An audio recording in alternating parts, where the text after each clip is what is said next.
क्या आप जानते हैं अशुभ मुहूर्त होने के बावजूद भी आखिर क्यों भारत की आजादी के लिए चुनी गई 15 अगस्त की ही तारीख थी? क्या आप सोच सकते हैं? जी नहीं, तो आज हम आपको बताते हैं इसके पीछे का रहस्य।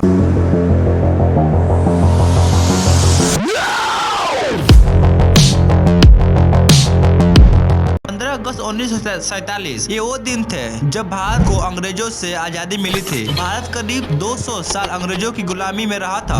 बहुत से स्वतंत्रता सेनानियों ने देश की आजादी के लिए अपनी कुर्बानी दी थी, जिसके बाद ही आज हम इस आजाद भारत में सांस ले पा रहे हैं। हालांकि क्या आपने कभी इस बात पर गौर किया है कि आखिर हमें 15 अगस्त के दिन ही आजादी क्यों मिली, या फिर आजादी के लिए 15 अगस्त की तारीख ही क्यों चुनी गई? आइए आज हम आपको बताते हैं कि भारत की आजादी के लिए 15 अगस्त की तारीख का चयन क्यों किया गया था। बात है साल 1947 की, जिस वक्त भारत में अंग्रेजों का तानाशाही शासन चल रहा था और उस समय भारत के वायसराय थे लॉर्ड लुईस माउंटबेटन। माउंटबेटन को भारत में सत्ता हस्तांतरण यानी ट्रांसफर ऑफ पावर एग्रीमेंट की जिम्मेवारी सौंपी गई थी। बता दें, माउंटबेटन वही शख्स है जिन्होंने भारत की आजादी की अहम तारीख तय की थी। कई रिपोर्टर्स में इस बात का जिक्र किया गया है कि माउंटबेटन इस दिन को अपने कार्यकाल के लिए बहुत खास मानते थे। खास मानने की वजह यह थी कि 1945 में दूसरे विश्व युद्ध के दौरान 15 अगस्त के दिन ही जापान की सेना ने ब्रिटेन के सामने उनकी अगुवाई में ही आत्मसमर्पण किया था। इसलिए उन्होंने भारत की आजादी के लिए भी यही दिन चुना। और क्या आप जानते हैं कि आखिर क्यों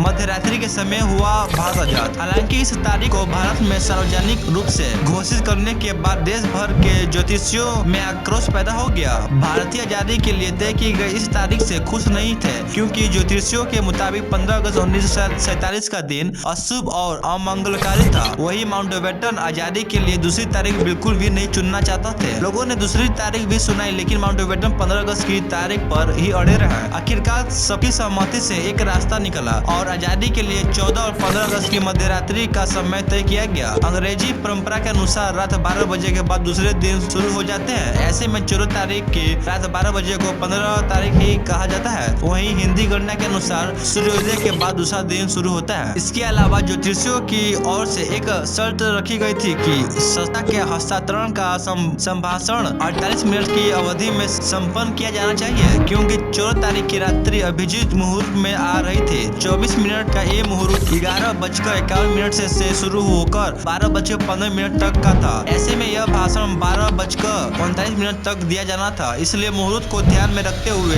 तय समय सीमा में ही जवाहरलाल नेहरू ने भाषण दिया था। That's all, thank you.